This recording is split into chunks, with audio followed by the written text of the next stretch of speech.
Assalamualaikum warahmatullahi wabarakatuh. Salam, Om Swastiastu, Namo Buddhaya, Salam Kebajikan. Kami dari kelompok 6 akan memaparkan PJBL teori ekonomi yang mengangkat topik pengangguran. Kasus yang kami ambil adalah masalah pengangguran negara Amerika Serikat dan Indonesia.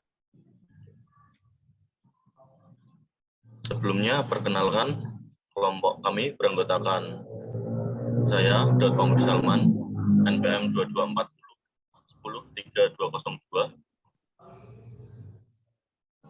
Saya Melisa Kartika Dewi, NPM 2240103181. Saya Ferdi Irvando dengan NPM 2240103185. Saya Diah Paramita Dinda Pramaswari dengan NPM 2240103195. Saya Ashfa Maulida Pasha, NPM 2240103199. Alasan kami melakukan analisis ini, alasan kami memilih kasus tersebut yaitu guna mengetahui perbandingan pengangguran yang ada di negara maju dan negara berkembang. Dilihat dari sebab akibat terjadinya pengangguran, tanggapan atau solusi pemerintah, dan situasi yang ada di masing-masing negara. Berikut adalah definisi pengangguran. Definisi secara umum, yang pertama yaitu pengangguran adalah orang yang tidak mempunyai pekerjaan.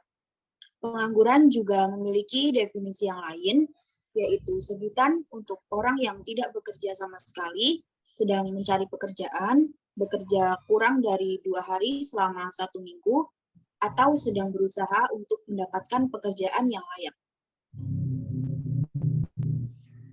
Definisi pengangguran menurut ahli, yang pertama menurut Hashim, pengangguran merupakan masalah strategi dalam perekonomian secara makro, karena berpengaruh langsung kepada standar kehidupan dan tekanan psikologis masyarakat. Sedangkan definisi pengangguran menurut nama, yaitu suatu keadaan di mana seseorang yang tergolong dalam kategori angkatan kerja tidak memiliki pekerjaan dan secara aktif tidak sedang mencari pekerjaan.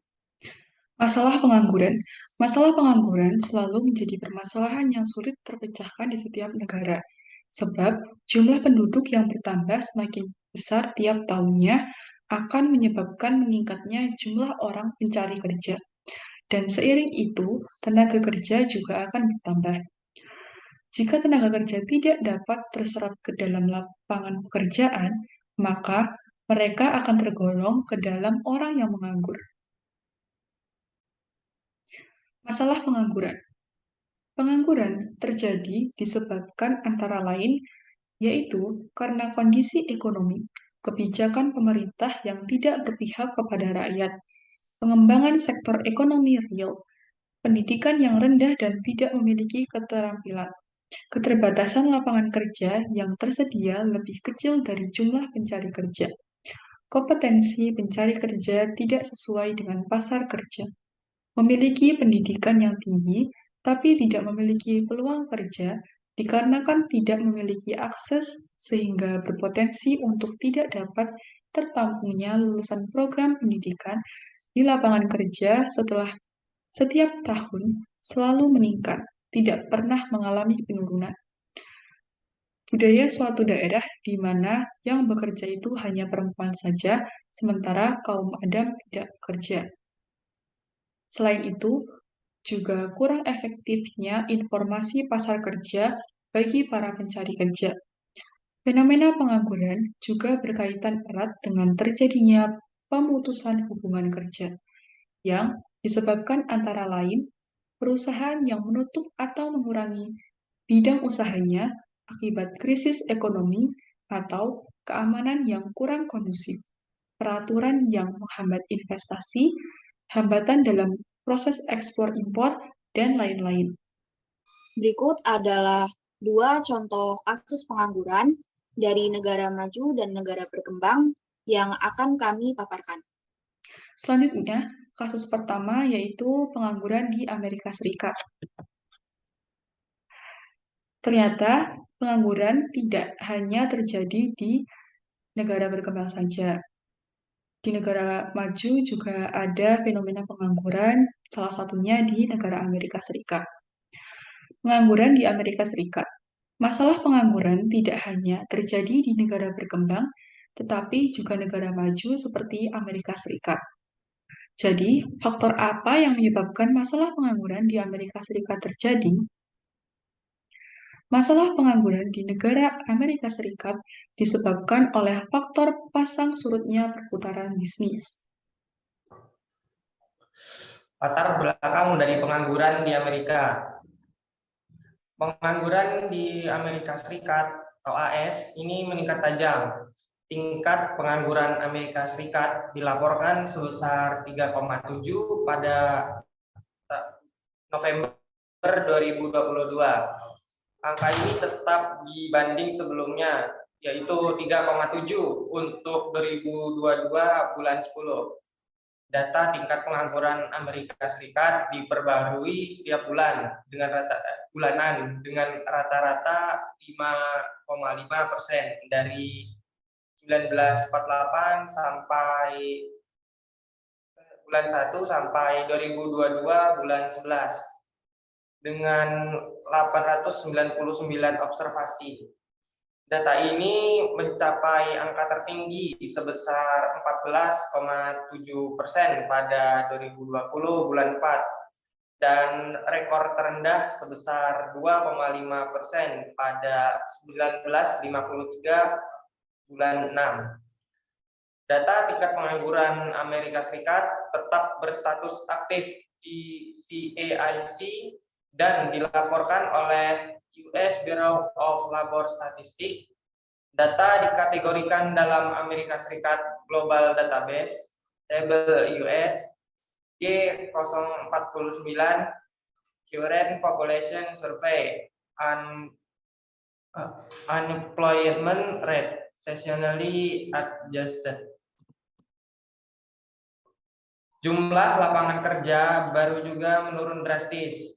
Pada Oktober 2022, penambahan jumlah tenaga kerja hanya mencapai 261.000. Jumlah ini jauh rendah dibandingkan yang tercatat pada September, yakni 315.000. Penambahan tenaga kerja pada Oktober juga menjadi yang terendah sejak Desember 2020 atau dalam 22 bulan terakhir. Kenapa di Amerika Serikat masih ada pengangguran? Berdasarkan laporan data tenaga kerja AS Jumat tanggal 4 bulan 11 2022, tingkat pengangguran di AS meningkat menjadi 3,7% pada Oktober 2022. Level tersebut menyamai angka Agustus 3,7% dan menjadi yang tertinggi sejak Februari 2022, 3,8%. Penyebab utamanya adalah resesi karena pandemi yang sudah berusia kira-kira 7 bulan, meski terlihat tingkat rekrutmen pekerja masih sangat rendah dan masih banyaknya PHK di mana-mana.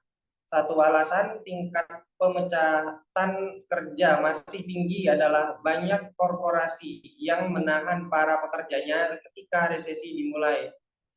Mereka berharap dampak buruk segera berakhir dan jumlah karyawan yang banyak bertahan. Selanjutnya.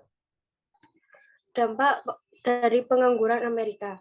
Dalam kasus pengangguran yang terjadi di Amerika Serikat, maka beberapa dampak sebagai berikut. 1. Terjadinya kesenjangan sosial. 2. Meningkatnya jumlah homeless atau tunawisma. 3. Meningkatnya angka kriminalitas yang terjadi. 4. Ketidaksetaraan politik dan sosial. Next. Upaya pemerintah Amerika. Maka dari kasus pengangguran yang terjadi di Amerika Serikat, berikut adalah beberapa upaya yang dapat Indonesia terapkan agar terhindar dari pengangguran yang terjadi. 1. Membuka lapangan pekerjaan yang layak. 2. Meningkatnya perputaran dan peredaran modal usaha. 3. Menempatkan para pelamar pekerjaan di tempat yang sesuai dengan keahlian. 4. Melatih pengangguran membuat usaha sendiri. 5. Melakukan penyuluhan atau pelatihan keahlian. 6. Memberikan tempat tinggal untuk para tunawisma. Selanjutnya yaitu pengangguran di Indonesia. Kami mengambil sumber dari berita tersebut yang berjudul Honorer dihapus 2023, bakal terjadi ledakan pengangguran. Latar belakang pengangguran di Indonesia yaitu pemerintah berencana menghapuskan tenaga honorer pada tahun 2023. Hal ini memicu kekhawatiran bagi pegawai negeri sipil Indonesia, sebab jumlah tenaga honorer yang cukup banyak dikhawatirkan akan menambah angka pengangguran di tanah air. Berdasarkan data Kemenpan RB per Juni 2021, sebelum pelaksanaan CASN 2021, jumlah tenaga honorer ada sebanyak 410.010 orang. Pemerintah menghendaki tenaga honorer untuk bisa menjadi PNS dan memberikan kesempatan bagi tenaga honorer untuk mengikuti seleksi calon pegawai negeri sipil atau CPNS. Sejak tahun 2012 lalu hingga saat ini, sudah ada sekitar 1 juta orang yang diangkat sebagai PNS. Tentunya mereka adalah yang lolos seleksi dari ratusan ribu tenaga honorer yang ada di instansi pemerintah. Jadi sudah ada 1 juta tenaga honorer yang diangkat menjadi PNS. Alasan dibalik kebijakan ini adalah karena jumlah tenaga honorer yang terus membengkak. Sebelumnya, Badan Pusat Statistika atau BPS menyebutkan pemerintah menjadi salah satu penentu dalam tingkat pengangguran. Ini terbukti dengan tidak adanya lowongan CPNS, maka pemerintah ikut mendorong adanya pengangguran. Jika nantinya ditambah dengan tenaga honorer yang ditiadakan di instansi pemerintah, maka bisa mendorong lebih banyak lagi pengangguran yang bertambah. Kenapa di Indonesia masih ada pengangguran? Badan Pusat Statistik BPS mencatat jumlah pengangguran di Indonesia mencapai 8,42 juta orang pada Agustus 2022. Jumlah tersebut mengalami kenaikan dibandingkan pada Februari 2022 yang sebanyak 8,40 juta orang. Penyebab pengangguran di Indonesia yang utama adalah karena adanya ketidakseimbangan antara pekerjaan dan jumlah tenaga kerja yang meningkat setiap tahunnya. Hal ini yang membuat adanya persaingan yang ketat di antara pencari kerja baru dengan yang sudah berpengalaman. Selanjutnya yaitu tenaga honorer. Dikutip dari Peraturan Pemerintah PP Nomor 48 Tahun 2005 yang direvisi dengan PP Nomor 56 Tahun 2012, pegawai honorer adalah seseorang yang diangkat oleh pejabat pembina kepegawaian atau PPK atau pejabat lain dalam pemerintahan untuk melaksanakan tugas tertentu dari instansi pemerintah. Pegawai negeri sipil atau PNS. Pegawai negeri sipil merupakan bagian dari aparatur sipil negara yang telah diangkat secara tetap dan berhak mendapatkan jabatan tertentu dalam satuan tugasnya. Sebagai penopang pemerintahan suatu negara, berperan menciptakan sistem pada suatu negara dengan tujuan meningkatkan taraf hidup masyarakat. PNS seringkali merujuk pada pegawai pemerintahan yang bekerja dalam tingkatan koordinasi pusat, baik kementerian maupun lembaga pemerintahan pusat lainnya. Meskipun terdapat pula PNS pada tingkat pemerintahan daerah.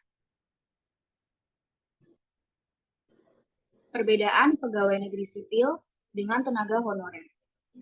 Pegawai negeri sipil merupakan seorang pegawai yang diangkat oleh pejabat berwenang dan diserahi tugas dalam suatu jabatan negeri dan digaji berdasarkan peraturan perundang-undangan yang berlaku. Sedangkan tenaga honorer, perbedaannya yaitu pada perekrutannya.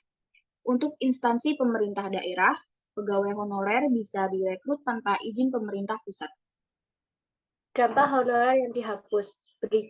Berikut adalah beberapa dampak dari honorer yang dihapus. Berkurangnya jumlah tenaga kerja atau tenaga pendidikan. Mengingat banyaknya jumlah guru honorer di Indonesia, tentu akan mengakibatkan turunnya jumlah tenaga pendidikan secara signifikan apabila penghapusan tersebut direalisasikan. 2. Sekolah bisa lumpuh. Jika tenaga honorer dihapus di lingkungan pendidikan pada suatu daerah, maka sekolah bisa lumpuh karena sekolah-sekolah di daerah sangat didominasi oleh guru tenaga honorer. Contohnya saja, di satu sekolah, guru PNS hanya terdiri dari 1 atau 2 orang saja, selebihnya guru honorer. Bagaimana bisa dunia pendidikan kita akan maju tanpa didukung oleh tenaga pendidikan yang memadai? Next. Upaya pemerintah Indonesia. Upaya yang bisa pemerintah ambil untuk menyelesaikan kasus tersebut yaitu 1. Di samping membuka opsi kepada honorer untuk menjadi tenaga kerja outsourcing apabila instansi membutuhkan, pemerintah juga bisa memberikan kebijakan 50-50 untuk jumlah kuota PNS dan tenaga outsourcing yang ada dalam suatu instansi. Kedua, menambah jumlah kuota penerimaan calon pegawai negara sipil atau CPNS. Ketiga, memberdayakan UMKM untuk meningkatkan lapangan pekerjaan. Keempat, memberikan pelatihan kewirausahaan pada masyarakat usia kerja. Kelima, meningkatkan minat masyarakat untuk berwirausaha. Keenam, memberikan modal usaha bagi masyarakat yang akan mendirikan UMKM. Upaya pemerintah Indonesia menanggulangi pengangguran. Ada beberapa upaya yang bisa pemerintah Indonesia ambil untuk menanggulangi pengangguran, yaitu menyelenggarakan bursa pasar kerja. Bursa tenaga kerja merupakan penyampaian informasi kepada masyarakat luas terkait lowongan kerja. Informasi tersebut disebarkan langsung oleh perusahaan-perusahaan maupun pihak-pihak yang membutuhkan tenaga kerja. Tujuan dari bursa kerja yaitu agar terjadinya komunikasi yang baik antara perusahaan dan pencari kerja di sebuah tempat secara langsung. Kemudian, menggalakkan kegiatan ekonomi informasi. Salah satu caranya dengan mengembangkan industri rumah tangga di banyak tempat sehingga menyerap tenaga kerja. Dalam upaya pengembangan sektor informal tersebut diperlukan keberpihakan dari Pemda setempat. Selanjutnya, meningkatkan keterampilan tenaga kerja. Salah satu langkah terbaik sebagai cara menurunkan angka pengangguran dan dapat bersaing dengan negara lain adalah dengan peningkatan keterampilan melalui pelatihan bersertifikasi internasional. Yang selanjutnya, meningkatkan mutu pendidikan.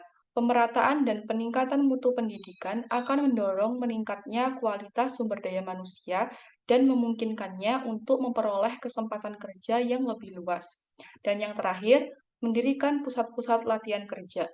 Pusat-pusat latihan kerja mesti didirikan demi melaksanakan pelatihan tenaga kerja untuk mengisi formasi yang tersedia. Dengan begitu, SDM yang akan bekerja memiliki pengalaman dan sertifikat bahwa dia bisa bekerja di bidang tertentu. Kesimpulan. Jadi, berdasarkan pada materi di atas, dapat saya simpulkan sebagai berikut.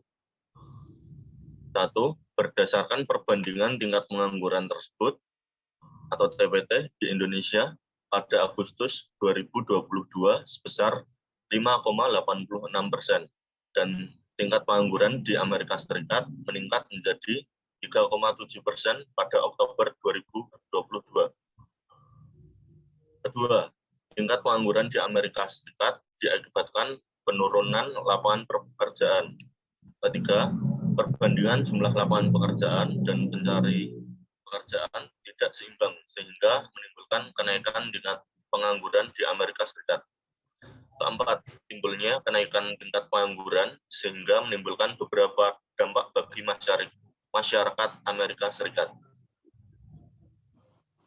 Selanjutnya, yang kelima, pemerintah berencana menghapus tenaga kerja honorer pada tahun 2023 akan menimbulkan kenaikan tingkat pengangguran di Indonesia. Yang keenam, alasan penghapusan ini berdasarkan data, jumlah tenaga kerja honorer mengalami pembengkakan. Ketujuh, dari kebijakan penghapusan tenaga kerja honorer tersebut akan menimbulkan dampak, seperti berkurangnya jumlah tenaga pendidikan dan sekolah bisa lumpuh. Setelah kelompok saya sebelumnya menyampaikan poin-poin kesimpulan yang sudah ada, saya akan menambahkan kesimpulan menurut pendapat kelompok kami. Pengangguran seringkali menjadi masalah dalam perekonomian karena dengan adanya pengangguran, produktivitas dan pendapatan masyarakat yang ada berkurang sehingga dapat menyebabkan timbulnya masalah-masalah sosial ekonomi. Jadi, latar belakang yang terjadi pada kedua kasus tersebut adalah perbandingan tenaga kerja dengan jumlah pekerja yang tersedia tidak sepadan, sehingga menimbulkan fenomena pengangguran di kedua negara. Kelompok kami berharap kasus pengangguran yang ada di Amerika Serikat tidak terjadi di Indonesia, dan kasus pengangguran yang saat ini masih dialami oleh Indonesia bisa menemukan solusi yang efektif sehingga tingkat pengangguran di Indonesia bisa berkurang. Tentunya, kita tidak bisa hanya mengandalkan ataupun bergantung kepada pemerintah dan kebijakan yang ada untuk menyelesaikan permasalahan pengangguran ini. Namun, kita juga perlu berkontribusi untuk merealisasikannya. Kita bisa berkontribusi untuk membantu menurunkan tingkat pengangguran dengan meningkatkan mutu sumber daya manusia atau SDM agar bisa bersaing di dalam negeri maupun luar negeri. Dan yang terakhir, memotivasi generasi muda untuk meningkatkan kesadaran mengenyam pendidikan setinggi-tingginya, sehingga akan memiliki kualitas yang mumpuni. Juga diharapkan generasi muda di Indonesia mampu bersaing dengan masyarakat di negara lain. Itulah materi yang dapat kami paparkan. Sekian materi. Sekian, terima kasih. Assalamualaikum warahmatullahi wabarakatuh.